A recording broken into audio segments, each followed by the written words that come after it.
아버지 하나님 주를 사랑함으로 아버지 하나님 빛 가운데 거는 이 민족이 되기를 원합니다. 아버지 하나님 세상의 허망한 이야기들과 아버지 악한 것들과 아버지 하나님 주한 말들을 따르는 아버지 하나님 허망한 길에서 돌아서게 하여 주시옵소서. 아버지 하나님 주의 말씀 따라 아버지 하나님 거룩한 데 걸어가고 아버지 하나님의 복을 더욱더 충만하게 누리고 아버지 하나님 온 세상에 전하는 아버지 하나님 복된 민족 아버지 복된 땅이 되기를 원합니다. 아버지의 선하신 뜻이 이루어지기를 원합니다. 아버지 하나님 정말로 샬롬을 주시고 평강을 주시고 아름다운 하모니를 이루시며 아버지 하나님 주 안에서 풍성하게 살게 하시고 하나님 아버지의 귀하신 뜻이 이 땅에 있기를 원합니다. 아버지 기쁨에 충만한 땅이 오기를 원합니다. 아버지의 소망 가득한 땅이 되기를 원합니다. 아버지의 생명의 기운이 넘치는 땅이 되기를 원합니다. 아버지 모든 것들 가로막는 악한 것을 세력들 주여 주께서 다 묶으시고 주여 주께서 그 모든 것들을 다 파악하시니 아버지 하나님 하나님의 온전한 나라가 일반을 위해서 합니다. 주님만이 이 땅의 소망이요 주님만이 이 민족의 빛이 되시니 주여 역사를 주옵소서. 주님 우리 가운데 세를 향하여 주옵소서. 주님의 하나님 기뻐하시는 일 하나님의 선하신 뜻 우리 아버지의 선하신 뜻이 이 땅에서 이루어지기를 원하니 아버지 하나님 어린 생명들이 꿈을 걷는 날이 되기를 아버지 하나님 슬픈 인생들이 다시 한번 기쁨을 회복하며 아버지가 하나님 내게 본된 소식이 전해지기를 원합니다. 아버지 하나님 가신 자에게 아버지 하나님의 자유가 선포되기를 원합니다. 놀린 자를 일어서기를 원합니다. 아버지 하나님 우리 향한 기쁨의 찬송을 하는 간당이 되기를 원합니다. 주님 역사하여 주시옵소서. 오 주님만이 행하십니다. 아버지 하나님 지도자들 세우시니 하늘의 지혜를 주시고 아버지 하나님 주의 뜻대로 아버지 하나님 주님 기뻐하시는 결정을 할 수 있도록 주님 인도하여 주옵시고 아버지 특별히 이 땅에 심은 하나님의 귀한 교회들 하나님의 백성들 아버지 하나님 진리를 선포하는 일 감당하게 하여 주옵소서. 아버지 하나님 복음을 말하며 하나님의 은혜를 말하며 하나님의 진리를 말하며 아버지 하나님 주님 따라 아버지 땅에 아버지 하나님 빛을 던지는 이들이 되게 하여 주옵시고 아버지 하나님 생명의 길을 증거하는 귀한 교회와 성도들이 되게 하여 주옵소서. 아버지 세상의 허망한 영으로 치워지지 말게 하시고 우리 사랑하는 예수 그리스도의 영으로 아버지 그리스도의 마음으로 아버지 하나님 충만하게 하여 주시옵소서. 아버지 하나님 신실한 마음 아버지 흔들리지 않는 단단한 마음 아버지 하나님 지치고 비겁함과 비굴함이 아니라 아버지 예수 그리스도의 놀라우신 담당함과 기명으로 살아가게 하시고 아버지 하나님 진리를 사랑하며 그의 나라와 그의 의를 구하며 아버지 귀한 성도들을 되게 하여 주시옵소서. 아버지 하나님의 자녀들입니다. 하나님의 자녀의 권세로 살아갈 수 있도록 성령이 우리를 도와주시옵소서. 우리의 마음을 붙잡아 주시며 하늘의 신령을 사도하여 주시사 아버지 하나님 지혜로 살게 하여 주옵시고 아버지 믿음으로 살아가게 하시며 주가 주시는 능력으로 승리하는 우리 귀한 성도들을 되게 하여 주시옵소서. 아버지 빛의 자녀들 나아가니 아버지의 모든 물러갈 줄 믿습니다. 아버지 하나님 그리스도의 귀한 복된 제자들이 나아가니 아버지 하나님 너로 실도 나가며 아버지 묶인 자들 자유케 됩니다. 슬픔에 눌린 자들에게 아버지 하나님의 귀한 소식을 전하며 나갑니다. 아버지 하나님 지친 자들에게 세임을 주며 나갑니다. 일어서지 못한 자들의 손을 잡아 일으키는 하나님의 능력이 되도록 성령이 역사하여 주시옵소서. 오늘 이 시간 저한테 나와 예배한 우리 모든 성도들 아버지 하나님 은혜로 채워주옵소서. 지금 우리의 삶에 새 소망을 불어넣어 주시옵소서. 주님 상처 싸매어 주시며 치료하시며 아버지 마음의 손가락과 애원함을 부옵시며 아버지 하나님 다시 한번 아버지 주의 음성 듣고 하나님의 자녀이니 아버지 우리가 하나님으로부터 난 자들이니 우리 가운데 부활의 생명이 역사하고 있으니 아버지 하나님 우리가 영생의 생명으로 살아가며 아버지 하나님 다시 한번 확인하며 마음 사명이 구하는 아버지 하나님 기념의 자리가 되게 하여 주시옵소서. 주님 이곳에 함께 하십니다. 살아계신 주님 이곳에 함께 하십니다. 아버지 하나님의 놀라우신 은혜가 우리와 함께 하십니다. 성령님이 시간 보내가십니다. 주여 이 기념의 자리 신비한 자리에 우리가 나왔으니 아버지 하나님 사랑도 남김없이 주여 믿음으로 영접하여 이 신비 가운데 아버지 하나님의 새 생명으로 충만해지는 하나님의 귀한 자녀들 되게 하여 주옵소서. 아버지 하나님 감사합니다. 주님 감사합니다. 주님 감사합니다. 주님 감사합니다. 주님 감사합니다. 우리를 사랑하시는 아버지 하나님 우리가 아버지 앞에 나왔습니다. 주의 이름으로 모였고 성령의 놀라우신 기름 부으심과 운행하심이 우리 가운데 가득하오니 우리가 지금 주 안에 예배합니다. 아버지 하나님 주 안에 있는 자들 두려움이 없는 줄 믿습니다. 능력의 주님 은혜의 주님과 함께하니 모든 두려움과 염려 다 내려놓게 하여 주옵시고 수고하고 무거운 짐진 자들 다 내게로 오라는 주의 음성 우리가 믿고 나왔사오니 주여 수고하고 무거운 님들 주 앞에 맡깁니다. 주님 맡아주시고 주님이 해결하여 주시옵소서. 아버지 이 땅에 주의 평강이 가득하기를 원합니다. 주의 은혜가 아버지 이 나라 이 민족을 향하여 있으면 우리가 아오니 아버지 하나님 이제껏 도우시고 우리를 풍성케 하셨사오니 아버지 하나님 이제로부터 영원까지 주의 사랑하심을 받는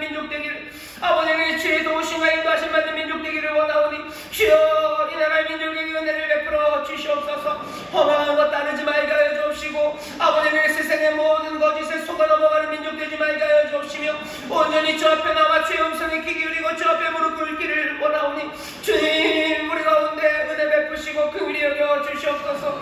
놀라우신 주님을 전하는 사명 아버지 땅의 교회와 성도들에게 맡기셨사오니 이 놀라운 은혜의 주님 우리와 함께 하심을 전하게 하여 주옵시고 이 주께로 인도하여 아버지는 이 모든 생명들이 아버지는 이 참 생명을 누리며 기쁨과 감사로 춤추는 아버지는 복된 나라 복된 민족이 되게 하여 주시옵소서. 아버지는 예배하는 이곳에 주님 함께 하시고 아버지는 또한 귀한 것들을 예배하여 싸우니 하늘로부터 내려오는 이 신비를 아버지는 우리 모두가 다 누리기를 원합니다. 아버지는 은혜가 물량이 흐르니 아버지 모두가 다 기쁨으로 마시기 원합니다. 성령이시 우리 눈을 여시고 우리 귀를 여시사 들려오는 주의 음성 듣게 하여 주옵시고 우리 가운데 펼치신 하나님의 놀라운 은혜를 보게 하여 주시므로 아버지 하나님 우리가 영접하며 다시 한번 하늘로부터 난 자를 아버지 영생을 가진 이들 하나님의 자녀의 삶임을 확인하는 은혜의 자리가 되게 하여 주시옵소서. 오늘 이 시간 은혜의 자리로 부르셔서 또 말씀을 듣게 하십니다. 주여 깨닫게 하여 주옵시고 아버지 주를 향한 아름다운 고백이 터져나오게 하여 주옵시며 그 가운데 부으신 은혜로 우리의 영혼을 충만케 하여 주옵소서. 감사드리며 예수님 이름으로 축복하며 기도하옵나이다. 아멘. 좌우에 계신 분들에게 주님이 함께 하십니다. 주님이 함께 하십니다. 아멘. 아멘. 아멘.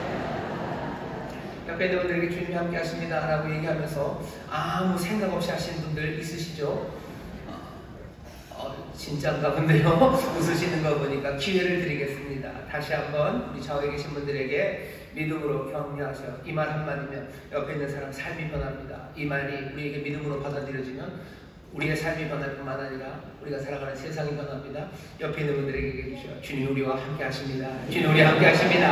아멘. 아멘. 아멘. 아멘. 주님 우리와 함께 하시는 줄 믿습니다. 주님 우리와 함께 하십니다. 오늘 함께 하시는 주님 또 놀라우신 성령으로 말미암아 우리 가운데 깨닫게 하실 텐데 오늘 우리에게 주시는 말씀은 로마서 1장 24절부터 25절까지 말씀입니다. 설교의 제목은 너 없이도 살 수 있다입니다. 너 없이도 살 수 있다. 도대체 이 너가 누군지 궁금하시죠? 잘 좀 들어보시죠. 너 없이도 살 수 있습니다.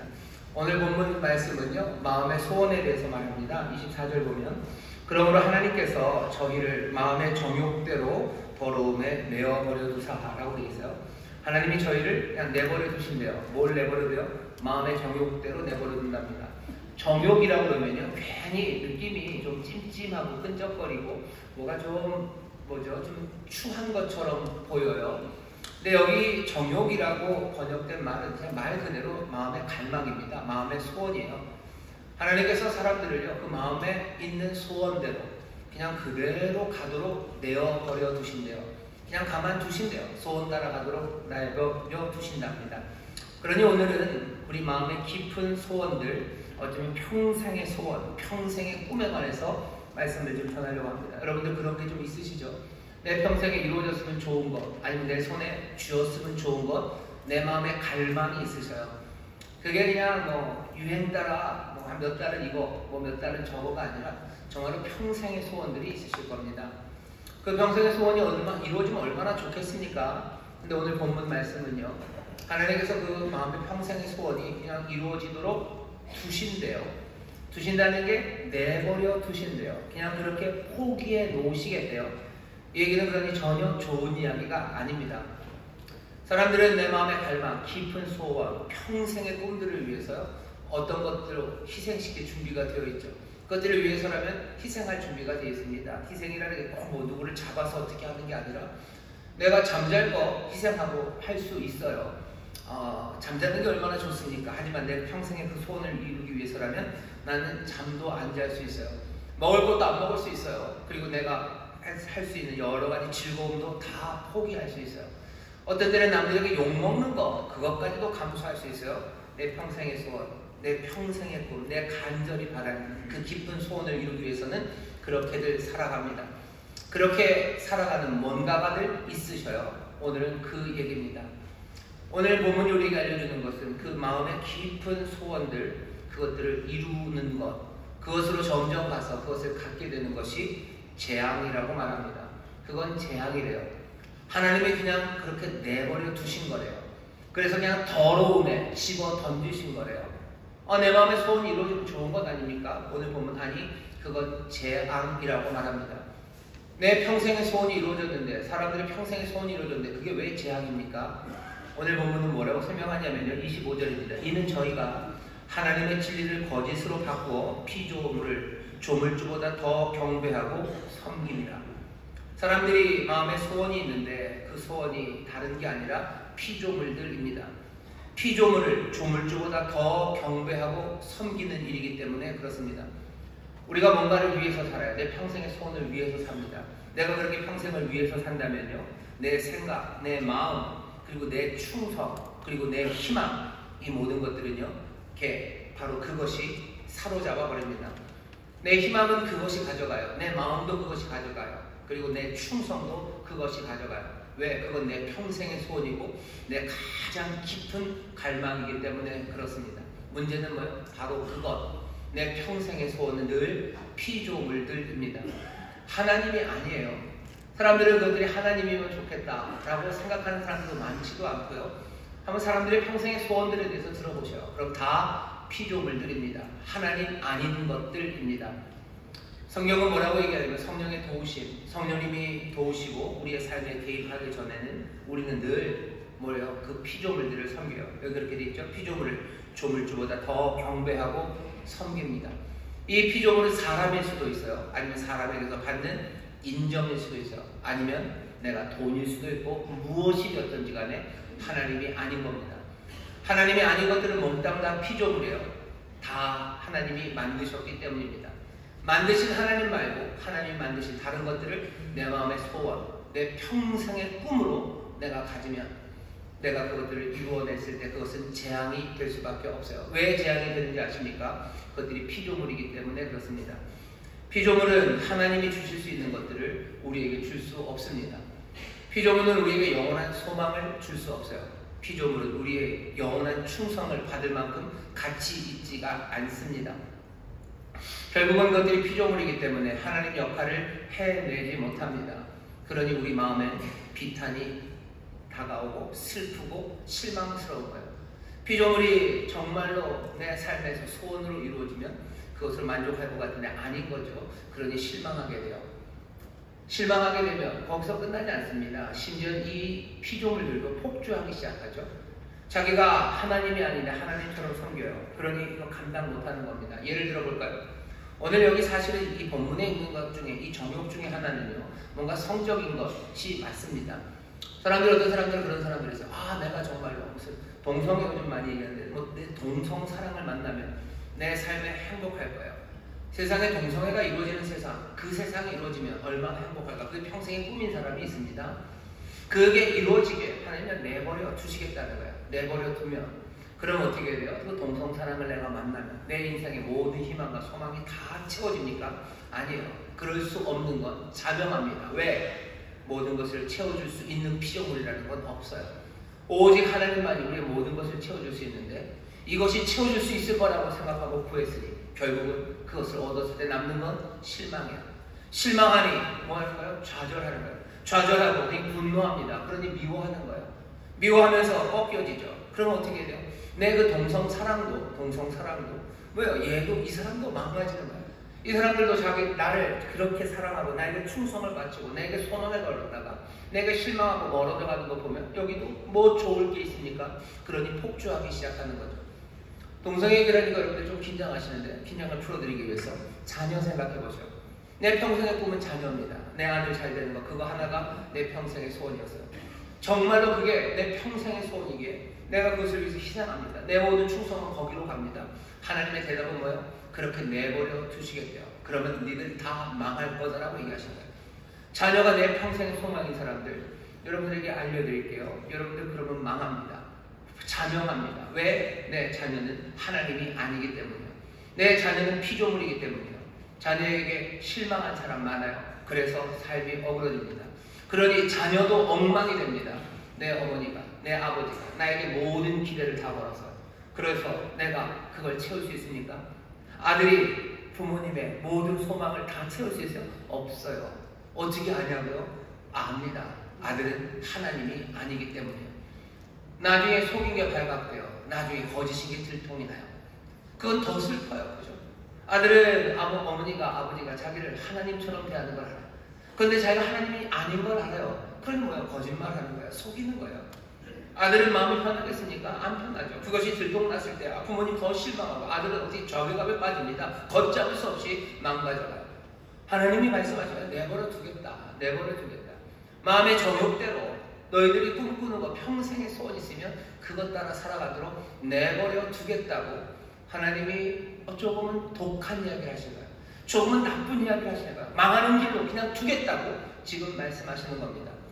오늘 우리가 읽은 본문 로마서 1장 24절과 25절은 우리에게 좀 충격적입니다. 하나님이 우리의 소원, 그 소원이 뭔지를 아셔요. 근데도 그거 그냥 내버려 두시겠대요. 그렇게 되면 너희들 망할 거라고. 왜? 피조물을 조물주보다 더 경배하고 섬기는 그 슬픈 것이, 그리고 그 안타깝고, 그리고 어떻게 걷잡을 수 없는 우리의 운명이 인생입니다. 오늘 우리에게 이 말씀을 주셔요. 이 말씀을 주시는 이유는 거기서 멈추려고 하시는 건 아닐 겁니다. 어떻게 해야 되는지를 우리에게 알려주셔요. 오늘 여기 계신 성도 여러분들 마음에 깊은 소원, 평생의 꿈들이 있으실 거예요. 이건 이루어졌으면 좋겠죠. 누구는 자산 10억이 내 평생의 소원일 수 있어요. 누구는 내 아들 잘 되는 게 평생의 소원. 누구는 정말로 낭만적인 사랑 한번 해보는 거, 그것이 내 평생의 소원.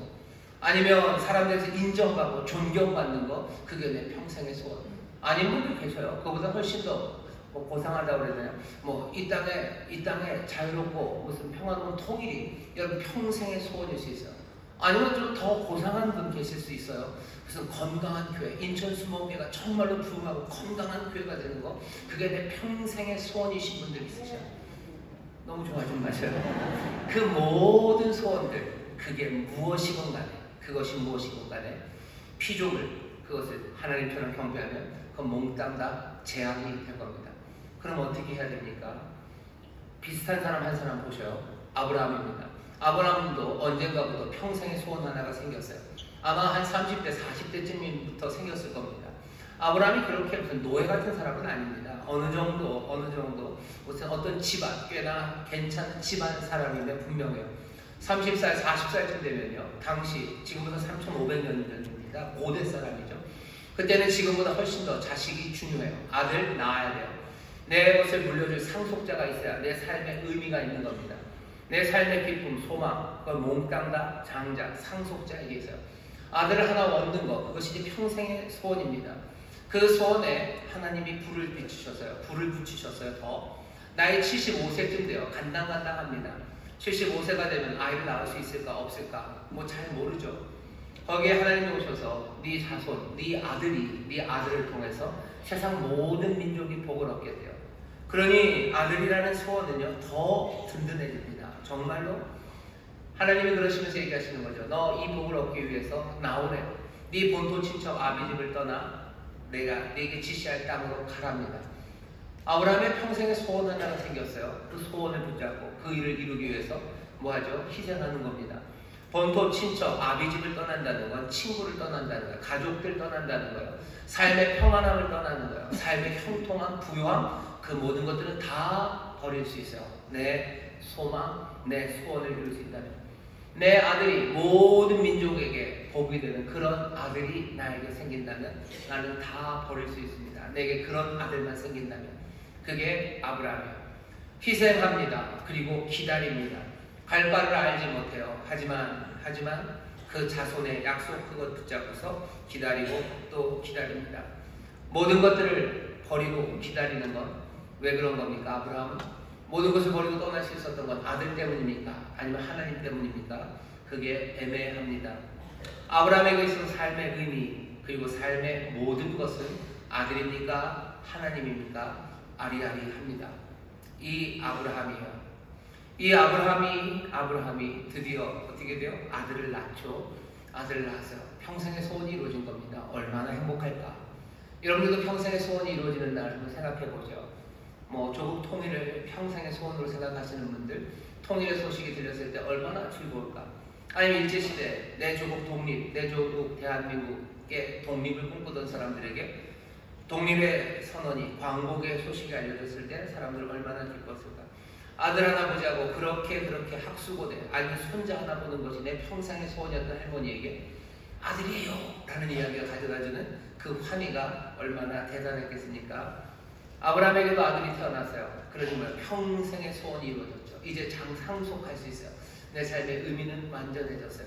사람들이 내가 아들 얻기 위해서 길을 떠난다고 할 때 말도 안 되는 소리라고 웃기는 사람이라고 했던 사람들, 그 사람들 코를 납작하게 해줄 수 있어요. 내 삶은 충만합니다. 아브라함은 지금 그런 상황입니다. 그럼 얘기가 다 끝나야 되는 건 아닙니까? 아브라함 인생의 절정이죠. 모든 꿈이 이루어졌어요. 꿈이 이루어졌습니다. 근데 이야기는 끝이 아닙니다.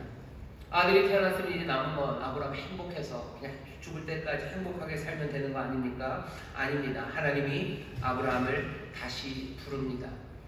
오늘 여기 행복한 꿈 그리고 내 평생의 소원을 가지신 분들 잘 들으셔요. 여러분들이 한번 상상해 보세요. 내 평생의 소원이 이루어졌을 때 그리고는 어떻게 해요? 그 시간에 딱 죽어버렸으면 좋겠죠. 그리고는 어떻게 합니까? 그 다음은 뭘 같아요? 그게 이루어진 다음은 어떻게 될 것 같습니까? 그 다음에 하나님이 부르셔요. 충격적으로 부르십니다. 창세기 22장 2절입니다. 네 아들, 네 사랑하는 독자 이삭이야. 그냥 네 아들 아니고요. 이삭, 네 사랑하는 독자 이삭을 모리아산으로 데려가래요. 그리고 나에게 번제로 바치랍니다. 번제로 바치라는 건 제물로 드리라는 거예요. 죽이라는 거예요. 죽여서 각을 뜨고 그 위에 불 태워서 하나님 앞에 제사로 드리랍니다. 이게 아브라함에게 주시는 하나님의 말씀이었습니다. 왜 그랬을까? 왜 하나님이 그랬을까요? 아브라함의 이야기를 보면요. 창세기 22장 보면요. 모리아산으로 데려가라 하기 전에 바로 21장에 조금 묘한 얘기가 하나 나옵니다. 아브라함이 아들을 얻기 위해서요. 그냥 자기 부인 사라가 아이를 못 낳으니까 자기 계집종 하갈을 들여보냈어요. 그래서 아들 하나를 낳았죠. 이스마엘을 낳습니다. 하지만 이 이스마엘은 하나님이 인정하신 상속자가 아니에요. 그런데 이제 진짜로 아브라함과 사라 사이에서 누가 났어요? 이삭이 나오는 거예요. 아브라함 이삭을 사랑합니다. 그래서 뭐 하는 거죠? 이 하갈과 이스마엘을 쫓아냅니다. 아브라함의 삶에서 이제 이삭은요 가장 귀한 게 됐어요. 이삭을 사랑합니다. 이삭 잘되게 하기 위해서는요 뭐라도 할 거예요. 이 뭐라도라는 일이 뭐가 된 거예요? 이스마엘과 하갈을 쫓아내는 일을 하는 겁니다. 아내 사라가 뭐라고 얘기했어도 얘기했어야 돼요. 그러면 안 된다고. 왜? 쫓아낸다는 건 그냥 쫓아내는 게 아니에요. 이건 죽음입니다. 21장 보면 하갈과 이스마엘을 쫓아내면서요 어떻게 했어요? 그냥 떡 한 덩어리 그리고 물 한 푸대 그거 줬어요. 떡 하나 물 한 푸대 주고 광야로 쫓아낸다는 건 그건 무슨 뜻입니까? 잘 살아라, 잘 살아라가 아니에요. 이거 제가 읽어보니까 그런 뜻이에요. 눈에 안 보이는 데 가서 죽으라는 얘기예요. 떡 먹고 물 먹고 가는 데까지 가보라는 거예요. 가서 삶은 살겠지만 거기 가서 안 보이는 데 가서 죽었으면 좋겠죠. 그냥 그렇게 보내는 겁니다. 예, 하갈과 이스마엘 정말로 죽게 됐어요. 떡 떨어지고 물 떨어지고 죽게 되었을 때 정말로 울부짖는 소리를 하나님이 듣고 살려주신 거지. 아브라함은 자기 아들 이삭을 위해서요 하갈과 이스마엘을 떡 한 덩어리 그리고 물 한 부대 그거 지어서 밖으로 보낸 사람입니다. 뭐 하는 거예요? 하나님의 말씀 따라 살지 않아요. 하나님의 말씀 따라 살지 않아요. 삶의 의미와 소망은 하나님의 말씀 하나님께 있지 않아요. 왜? 이제는 내게는 이삭이 있고 나는 이삭을 위해서 나는 살 거야. 이삭을 위해서 살고 이삭에게 잘 되는 거라면 뭐라도 할 거야. 뭔가 이상한 비틀림이 아브라함의 삶의 시작이 된 겁니다. 하나님이 아들을 사랑하면 안 된다고 얘기하시는 거 아니에요. 여러분의 꿈을 그리고 평생의 소원 그런 거 갖지 말라고 하시는 것 아니에요. 여러분의 자녀를 많이 사랑하는 게 죄가 아닙니다. 그렇죠? 여러분 그런 얘기 사랑이 죄인가요? 사랑 죄 아니에요. 자녀 많이 사랑하십시오. 자녀 많이 사랑하셔요. 자녀 많이 사랑하는 게 죄가 아닙니다. 죄는 뭐죠? 하나님을 그것 때문에 덜 사랑하는 거예요. 하나님 덜 사랑해요. 하나님 말씀을 덜 사랑해요. 그러니 문제가 꼬이기 시작하는 겁니다. 하나님 아들 사랑해서 안 된다고 하지 않으셔요. 하지만 사람들은 자기의 피조물들을 하나님의 자리에 가져다 놓고 하나님처럼 둔갑시키는 겁니다. 그렇게 만들어 놓는 기미가 아브라함에게 보입니다. 그러니 하나님이 얘기하시는 거예요. 네 아들, 네 사랑하는 독자, 너 독자 이삭 사랑하지? 나에게 바치랍니다. 하나님이 이렇게 바치라고 그랬을 때 아브라함은 어떻게 해요? 정말로 모리아산으로 3일 길을 걸어갑니다. 3일 길을 걸어가서 아들 이삭을 죽이기 위해서 어디로? 산 위로 나무를 치고 올라갑니다. 아들에게 나무를 주고 올라가고 다 제단만으로 그 위에 눕혀요. 그리고 칼을 들어서 찌르려고 해요. 우리가 이 이야기를 다 아는 모리아산의 이야기입니다. 자, 그런데 아브라함은 도대체 왜 이런 일을 하는 겁니까? 하나님이 하라고 하면 하면 되는 건가요? 왜 그랬을까요? 하나님 앞에 이 행위가 무슨 의미가 있습니까? 아브라함에게 하나님께서 이삭을 바치래요. 이삭을 그냥 죽이라고 하지 않으셨어요. 너 날 더 사랑하는지 이삭 더 사랑하는지 보고 싶어. 너 이삭 죽여 라고 하지 않으셨어요. 만약에 하나님이 그렇게 말씀하셨다면 아브라함은 뭐라고 했을 것 같아요? 아, 이건 개꿈이야. 그러면서 털고 일어났을 거예요. 하나님의 사자 같은 사람이 와서 네 아들 이삭을 죽여. 나보다 너를 더 사랑하는지 이삭을 더 사랑하는지 날 사랑하는지 그거 보고 싶으니까 너 이삭을 죽여라. 그랬으면 아브라함 뭐라 그랬을까요? 이 악한 귀신들아 떠나가라 하고 물리쳤을 거예요. 아브라함이 이 말씀을 순종하고 따를 수밖에 없었던 이유는 여기 하나님이 하시는 말씀이 묘하기 때문입니다. 뭐라고 얘기하셔요? 네 아들, 네 사랑하는 독자 이삭을 어떻게 해요? 번제로 바치래요. 하나님 앞에 제사로 드리라고 그랬지 그냥 단지 날 더 사랑하니 걔를 더 사랑하니 죽여라 라고 하지는 않았어요. 하나님이 지금 아브라함에게 주시는 말씀은요 의로운 명령입니다. 이게 뭐가 의로워요? 아들을 죽이는 게. 아들을 죽이라는 것도 하지 않았어요. 잘 들어보시면 네 독자, 장자를 죽이는 겁니다.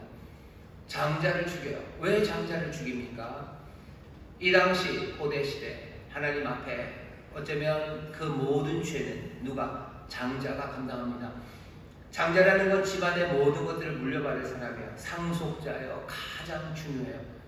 모세율법에서도 그러죠. 첫 번째 아들은 다 내 거예요. 다 나에게 바쳐야 돼요.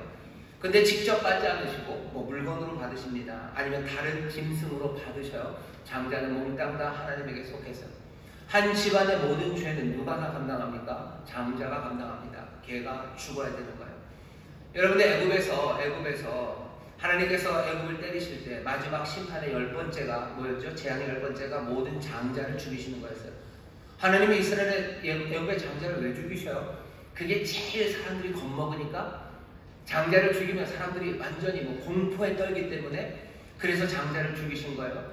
아니 그러실 거면 왜 공포에 떨게 하려면 장자를 죽이는 방법만 있습니까? 아예 잔인하게 공포에 떨게 하려면 별별 방법 많았을 거예요. 그런데 하나님 어떻게 하셔서 장자들을 죽이셨어요. 하나님이 심판하시고 재앙을 내리실 때도요 하나님은 의로운 분이십니다. 하나님은 그냥 잔인하게 사람들 겁먹게 하겠다고 사람들을 고문하지 않으셔요. 그럼 이스라엘 애굽의 장자 죽인 건 뭡니까? 애굽의 모든 죄를 갚아야 되는 거예요. 애굽의 죄는 누가 갚습니까? 장자가 갚아야 돼요. 그런데 애굽의 모든 장자들이 애굽 집안의 죄를 짊어지고 죽은 거예요. 하나님은 다 죽이실 수도 있었어요. 그죠? 애굽을 다 죽여도 할 말이 없죠. 그냥 잔인하게 아니요. 죽여도 됩니다. 죽을 수밖에 없습니다. 죄의 결과는 사망이기 때문에. 근데 하나님께서는 애굽의 장자들만 죽이셨어요. 하나님이 장자를 죽이십니다. 하나님의 심판이 의로우셔요. 아브라함은 하나님의 이 명령이 얼토당토하는 잔인한 거라고 생각하지 않아요. 왜? 장자를 뭐로? 번제로 드리라고 하셨어요. 우리 집안의 죄가 한두 개겠습니까? 한두 개인가요? 아브라함이 지은 죄가 한두 개입니까? 이스마엘 그렇게 보냈어요. 하갈을 그렇게 보냈어요. 사람들 앞에 와서 자기 부인, 내 누이라고 속였어요. 속인 일 많았어요. 그렇게 살았어요. 그럼 내 집안의 죄는 누가? 이삭에게서 받으시겠다는 거예요. 번제로 바쳐라. 하나님의 말씀에 뭐가 잘못된 건 없어요. 의로우신 말씀입니다. 그러니 더 괴로운 거예요. 하나님의 말씀, 의로운 말씀이 옵니다. 아브라함은 어떻게 해야 됩니까? 따라야 되는데 이 명령이 의롭다고 해서 끔찍하지 않은 건 아니에요. 이건 너무 어려워요. 도망가고 싶어도 도망은 못 갑니다. 말도 안 되는 얘기 하셨으면 가지고 이런 분이 있어 하고 떠나가면 되는데 그럴 수도 없어요. 이 명령은 의롭죠. 아브라함은 이 안에서 이 아들이 어떤 아들인지 보는 거예요. 이 아들은 우리 집안의 죄를 감당할 아들이에요. 하지만 동시에 하나님께서 이 아들을 통해서 세상 모든 민족을 복주시겠다고 하셨던 하나님의 은혜의 약속으로 주신 아들입니다. 하나님은 의로우시지만 또 동시에 뭐죠? 은혜로우신 하나님이셔. 아브라함이 이 두 개를 다 믿습니다. 하나님은 의로우셔요. 이걸 믿어요. 그러니 모리아산으로 가는 거예요. 의롭지 않다면 갈 필요도 없어요. 콧방귀 뀌는 거죠. 그런 하나님, 말도 안 되는 하나님을 뭐하러 따릅니까? 그렇게 불의하고 사람들 겁주고 사람들을 고문하는 하나님이라면 뭐하러 따라갑니까? 근데 의로운 하나님이 명하시니 갈 수밖에 없어요. 또 어떻게 가는 거예요? 하나님의 은혜를 믿고 가는 거예요. 이 길이 끔찍한 길이에요. 하지만 하나님은 은혜의 하나님임을 아브라함은 믿습니다. 그러니 발걸음을 옮겨가기 시작하는 겁니다. 이 일이 어떻게 될지 몰라요. 아브라함도 모릅니다. 내가 가는 길 오직 그가 하셔요. 그가 나를 단련하신 후에 정금같이 나올 거라고. 어쩌면 욥의 그 노래를, 그 기도를 마음에 담으면서 아브라함은 그 길을 가요. 모릅니다. 하지만 확신하는 거 하나, 믿는 바 하나는 주가 무언가 하실 것, 하나님이 무언가 하실 것을 믿어요. 창세기 22장 5절에 보면, 그러니 그 산으로 올라가기 전에 함께한 사환들에게 아브라함이 말합니다. 우리가 너희에게로 돌아올 거래요. 둘만 갑니다. 아브라함과 죽어야 될 이삭 둘이 올라가요. 그러면서 남아있는 사환들에게 우리가 너희에게 돌아올 거라. 나 아들 이삭과 함께 돌아올 거라. 어떻게 될 줄 알고 돌아온대요. 예, 아브라함은 돌아올 걸 믿습니다. 하나님은 의로우시니 죽이겠다고 부르셨어요. 하지만 하나님은 은혜로우시니 내 아들과 함께 나를 돌려보낼 것. 어떻게 될지 그건 모릅니다. 하지만 아브라함은 이 하나님을 믿고 어떻게 해요? 산으로 올라갑니다. 발걸음을 옮겨가면서 아브라함은 지금 무슨 생각을 해야 됩니까? 내가 지금 구하는 바, 내가 따라가는 삶, 그리고 내 삶에 필요한 것들을 채우시는 이가 누군지 다시 한번 봐야 돼요. 의로우신 분, 은혜로우신 분, 그분 앞으로 나는 지금 발걸음을 옮겨가요. 거룩하고 의로우심을 믿으며 갑니다. 은혜로우시고 자비로우심을 믿으며 그 발걸음을 옮겨가는 거예요. 옮겨가서 결국은 칼을 내리칠 때까지 별말이 없다가 칼로 내리치려는 그 순간에 창세기 22장 12절입니다. 네가 네 아들 네 독자까지도 아끼지 아니하였으니 내가 이제야 네가 하나님을 경외하는 줄 아노라 라고 말씀하셔. 이제 내가 안다요. 너 하나님을 경외하는 줄을 안네요. 이 경외한다는 이야기는요, 사랑한다는 말로 바꿔서 이해하시면 좋습니다. 어떤 사랑이요? 용서와 은혜, 그것에 감격한 사랑이요. 시편 134편 4절에 보면 그러나 사유하심이 주께 있으면 주를 경외케 하심이니이다. 용서하시는 거예요. 사유하신다는 건 용서하신다는 겁니다. 사하시고 용서하셔요. 사유하심이 주께 있죠. 은혜와 용서를 경험하면 하나님을 경외하게 됩니다. 은혜와 용서를 경험하면 사랑과 기쁨으로 그분을 대하게 돼요. 하나님이 이젠 아셔요. 아브라함이 나를 사랑하는 것을. 하나님이 아셔요. 네 독자 이삭보다 나를 더 경외하는 것을 하나님이 아십니다. 하나님이 지금 전혀 몰라서 그러신 거예요? 아니에요. 하나님이 지금 거칠게 아브라함을 다루신 것은 아브라함을 위해서입니다. 로마서 말씀을 그대로 대입해 보죠. 아브라함에게 이삭이 정말로 소원이 되었다면, 그리고 그 소원대로 계속 살아간다면 아브라함은 망합니다. 왜? 이삭은 하나님보다 더 사랑하기 때문이에요. 내 평생의 소원을 따라 살다 보면 하나님 덜 사랑하게 됩니다. 그러면 이삭 그리고 아브라함 몽땅 다 망해요. 하나님은 거칠게 다루시면서 아브라함의 사랑이 온전하게 되도록 지금 자비를 베푸시는 겁니다. 우리의 삶에도 어쩌면 그런 순간들이 올 때가 있어요. 내가 내 마음의 소원을 따라 살아가는지, 난 그걸 더 사랑하는지, 나는 하나님을 덜 사랑하며 그것을 사랑하는지 깨닫게 하시는 시간들이 있습니다. 그냥 내버려 둔다면 그건 자비 바깥에 있는 겁니다. 자비 바깥에 있는 사람은 그냥 내버려 두신다고 그러셨어요. 내버려 둔다고. 니들 원하는 대로 다 가봐라. 그렇게 내버려 두는 사람들이 있는가 하면 정말로 피조물보다 하나님을 더 경외하지 않도록 우리의 삶을 다루시고 또 우리를 거칠게 다루시며 하나님의 자비를 보이시는 경우가 있습니다. 오늘 여기 아브라함은 그 은혜를 누린 사람이에요. 모리아 산으로 부르시고 그리고 그 길을 걸어갑니다. 하나님 더 사랑하는 거 아브라함은 배워요. 그리고 그것들 다시 한번 확인합니다. 내 삶에 있어서 중요한 건 이삭이 아니에요. 내 삶에 중요한 건 내 아들을 귀하게 여기고 내 아들을 위해서 내가 걸어가는 길 아니에요. 난 하나님이 부르신 그 길을, 그 의로우시고 은혜로우신 그분이 나를 부르신 그 길을 걸어가는 게 내 삶이에요. 내 삶의 모든 의미와 소망은 거기에 있어요. 그게 아브라함이 배운 겁니다. 하나 근데 확인해야 돼요. 하나님은 그럴 만한 분이십니까? 내 아들보다 더 귀합니까? 여러분들 이 모리아산 기억하셔야 됩니다. 이 산 모리아산은요, 역대하 3장 1절에 보면 솔로몬이 성전을 지을 때 예루살렘 모리아산에 지었대요. 예루살렘 그 지역에 있는 산 언덕, 그게 아마 모리아라는 지역인가 봅니다. 아브라함이 모리아에 있는 한 산으로 갔어요. 그리고 그 모리아에 있는 한 산에 성전이 세워졌어요. 그리고 모리아에 있는 그 한 산, 성전 옆에 어느 산, 우리는 이제 그 산 이름을 압니다. 대단한 산 아니에요. 누구는 그냥 언덕이라고 부르는 발볼이라는 언덕입니다. 누구는 겟셈 골고다라고 부르는 그런 언덕 하나, 그곳에 여기 창세기 22장에서는 아버지와 아들이 올라갔다가 같이 내려왔어요. 하지만 시간이 많이 지나서 이 산 언덕에는요, 아버지와 아들이 같이 올라갔다가 아들은 내려오지 못한 적이 있습니다. 우리는 그때가 언제인지 알아요. 의로우신 분이, 또 의롭다 하시는 분이, 의로우신 분, 그러나 의롭다 하시는 은혜 있으신 그분이요, 자기의 독생자 오직 한 아들을 데리고 그 산으로 올라갔습니다. 우리 모두를 위한 제물이었고요, 정말로 거기서는 그 제물이 하나님 앞에 드려집니다.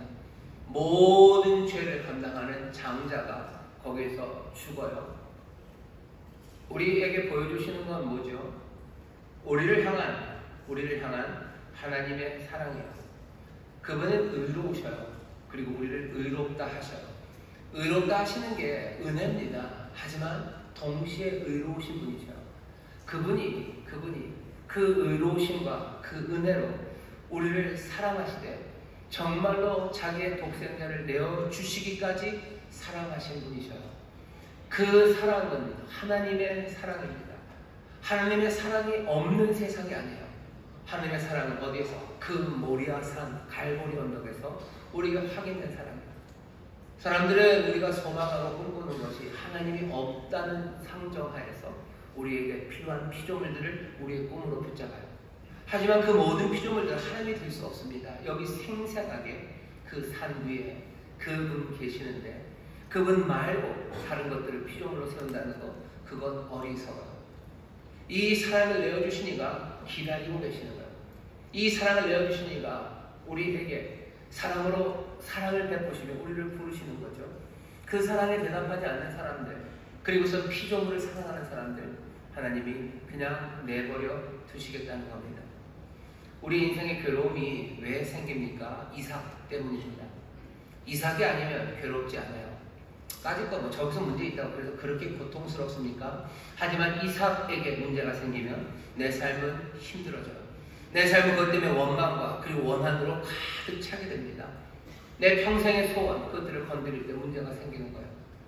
답은 어떻게 되는 겁니까? 내 평생의 소원, 그 소원 위에 하나님을 향한 사랑, 그것이 우리의 삶에 자리하기 시작하면요, 나는 더 이상 이삭 때문에 그렇게 괴로워할 일은 아니에요.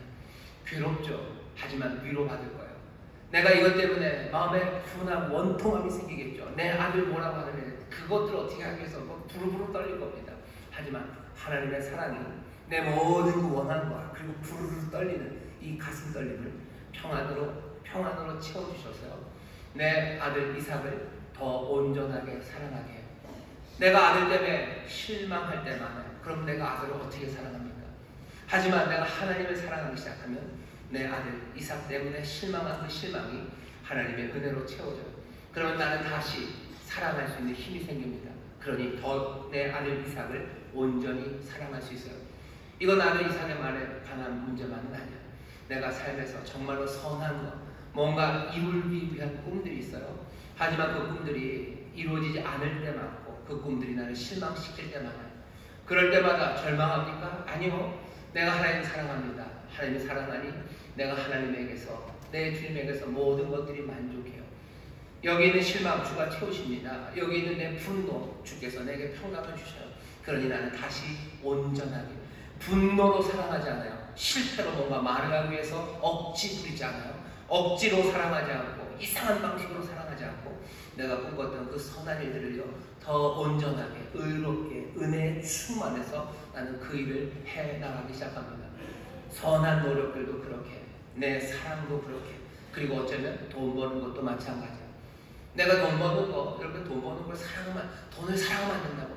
그 사랑은 하나님보다 더 사랑하지 마세요. 하지만 여러분 돈 버는 거 사랑하셔야 돈 법니다. 여러분 제발 돈을 좀 많이 벌어주세요. 많이 버십시오. 많이 버셔요. 근데 그러다 실망할 때 많죠. 실망하니 어떻게 하는 거예요? 오만한 자들, 아니면 악한 이들, 이상한 계획들, 복수하려는 거죠. 그죠? 복수하기 위해서 뒷문으로 돌아가는 거 찾는 거예요. 그러면 나도 망치고 이 경제 가치도 다 망쳐버리는 거예요. 하지만 하나님이 우리의 거기에 실망을 주께서 채우셔서 주님 앞에서 내가 부족함이 없어지기 시작하면요, 내가 정말로 돈을 벌기 위해서 했던 모든 수고, 그것 때문에 실망하고, 그리고 내가 마음이 깨졌어도 내가 무리하고 악한 방식으로 여기에 다시 눈이 시뻘개져서 덤벼들잖아요. 다시 또 성실함으로, 다시 또 선함으로, 또 다시 한번 용기로 여기에 다가올 수 있고 제대로 사랑하기 시작하는 거. 왜 그래요? 내가 주님만으로 만족하기 때문입니다. 하나님 우리에게 지금 그거 가르치는 거예요. 아브라함에 그거 가르치셨어요. 그리고 아브라함은 그거 배웁니다. 우리 어떻게 해야 됩니까? 어떻게 해야 됩니까? 다시 한번 이 자리를 분명히 확인하셔. 내 삶의 모든 소원들, 깊은 소원들, 그것들을 향해서 이런 얘기하셔야 돼요. 재단에 올려놓으셔야 돼요. 뭐라고? 넌 이제 죽었다고 얘기하셔야 돼요.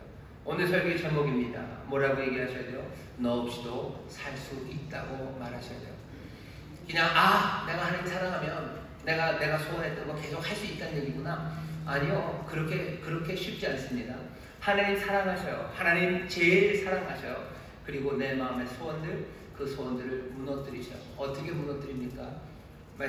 말씀드릴게요. 너 없이 살 수 있다고 고백하셔요.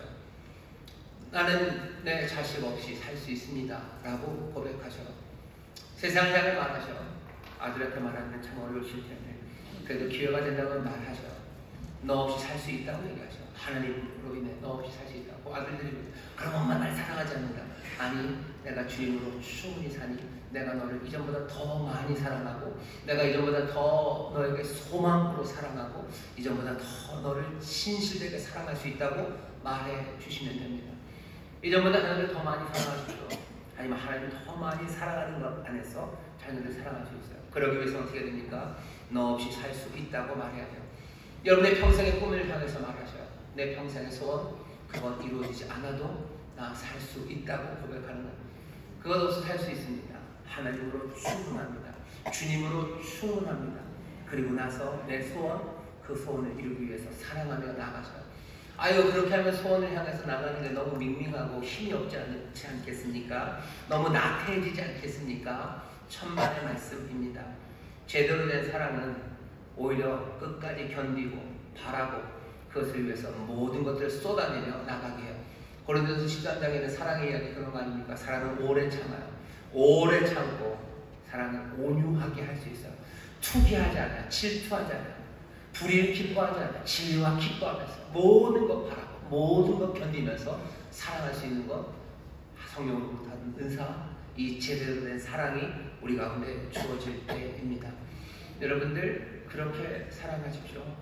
하나님 그렇게 사랑하는 가운데 여러분들의 꿈들을 사랑하셔요. 여러분들의 소원 그렇게 사랑하셔요. 없어도 돼요. 하나님으로 충분합니다.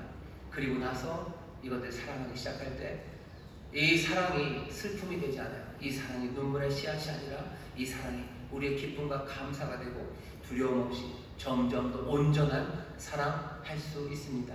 그것이 자녀일 수도 있고 여러분들 평생의 소원일 수도 있고 아니면 조국 통일일 수도 있고 어쩌면 교회 부흥일 수도 있어요. 교회 부흥 저 같은 경우는 안 돼도 괜찮아요. 교회 부흥 너 없어도 살 수 있어요. 하나님 사랑하면 됩니다. 저한테 무책임하다고 생각하지 마셔요.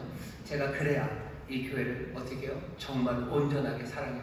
교회 부흥을 위해서 악으로 깡으로 안 할 수 있어요. 그리고 그것 때문에 실망하고 그것 때문에 분풀이하고 목사님들 다 나와! 이런 얘기 안 하고 성도들도 도대체 뭘 하는다! 난 잘하는다! 이런 얘기 안 하고 기쁨, 언제나 감사함을 할 수 있어요. 조국 통일, 이 나라, 이 민족을 향한 하나님의 선하신 뜻을 이루는 것, 그것도 마찬가지예요. 비난하지 않아요. 그것 때문에 실망하지 않아요. 이 나라가 잘 안 돼도 돼요. 이 나라가 쫄딱 망해도 아무 상관없어요. 주님으로 난 다 충만합니다. 그러고 어떻게 하셔요? 괜찮아요. 그러나 나는 이건 내 마음의 소원, 주가 나에게 주신 일 할 거예요. 나라가 제대로 안 된다고 해서 내가 절망으로 어디 벼랑에서 뛰어내리지 않아요. 그것 때문에 이 사람 저 사람 뭐죠 욕하고 아니 이거 잘 얘기하는 게 거짓말하고 속이고 남 비난하고 패거리 만들고 뭐 무슨 이상한 마타도 하고 난 그러지 않아요. 이 땅에 정말로 제대로 발전을 위해서 주님 안에 만족하니 난 온전히 사랑합니다. 성실함으로 이거 다룹니다. 사랑은 오래 참아요. 온유합니다. 투기하는 자 되지 않아요. 악한 것 기뻐하지 않아요. 진료하는 게 기뻐하면서 모든 것 바라고 견디며 사랑할 수 있게 하는 것, 그것이 정말로 성령님께서 우리에게 주님만 사랑하고 모든 것들을 그 제단 위에 올려놓고 다시 그것들을 살려내시는 그 귀한 은혜, 그 사랑으로 살게 하는 길입니다. 우리는 그런 찬송 늘 부르며 살았어요. 내 평생 소원 이것뿐 주의 일하다가 이 세상 이별하는 날 주 앞에 가리라. 복음성가 이런 거 많죠. 주님 한 분만으로 만족해. 나의 모든 것 대신 주님 찬양. 내 구주 예수를 더욱 사랑. 내 구주 예수를 더욱 사랑. 이전에 즐기던 거, 이전에 세상 나 다 버리고 난 예수를 더욱 사랑. 그럼 세상에 아무도 사랑할 게 없습니까? 아니요. 주를 만족하고 주를 더욱 사랑하고 우리의 피조물을 향한 사랑은 더 온전해져 갑니다. 예수님 보시는 하나님을 그렇게 사랑하시고 우리를 사랑하시는 그 사랑이 그렇게 온전한 겁니다. 여러분도 하나님이 그렇게 사랑하시고 그렇게 하나님을 위해 놓고 주님만이 내 모든 것, 나는 아버지의 뜻, 주 안에 만족하고 주의 뜻을 이루는 사람입니다 라고 말할 때 우리의 사랑이 정말로 긍휼로 가득하고 그리고 의로움도 가득한 의와 은혜가 아름답게 은혜와 진리가 충만한 그런 복된 삶, 복된 사랑을 할 수 있는 줄 믿습니다. 기도하겠습니다. 하나님 감사합니다. 우리 사랑하는 성도들 주님 따라 삽니다. 정말로 주님으로 만족하며 삽니다. 그때 우리의 사랑이 우리의 꿈을 향한 갈망이 아버님 정말로 온전해지며 아름다워지며 우리에게 기쁨이 되는 것 그것 기억하게 하여 주시사 이 생명의 길을 보이시며 우리를 부르시니 성령님 우리로 그 길 이 믿음 이 진리 영접하여 이 말씀이 가르치신 대로 주여 모리아 산을 오르며 다시 한번 우리가 내려놓아야 될 재물들을 주의 제단 위에 올려놓는 우리 모두가 되게 하여 주옵소서. 감사드리며 예수님 이름으로 기도하옵나이다. 아멘. 우리 시간에 통성으로 기도하실 때 성령의 도우심을 따라 세 가지 구하며 기도하셔. 그리고 성령의 도우심을 따라 고백하시면 됩니다. 피조물이 내 삶의 중심에 있지 않게 원합니다. 내 모든 소원, 내 모든 소망 주님 앞에 다 내려놓습니다. 기도하시고 오늘 설교의 제목처럼 그 제목, 그 소원들을 향해서 너 없이도 살 수 있다고 얘기해 주셔. 주님 앞에 고백해 주셔. 주님, 내 평생의 소원 이건 없어도 살 수 있습니다. 주님으로 충분합니다.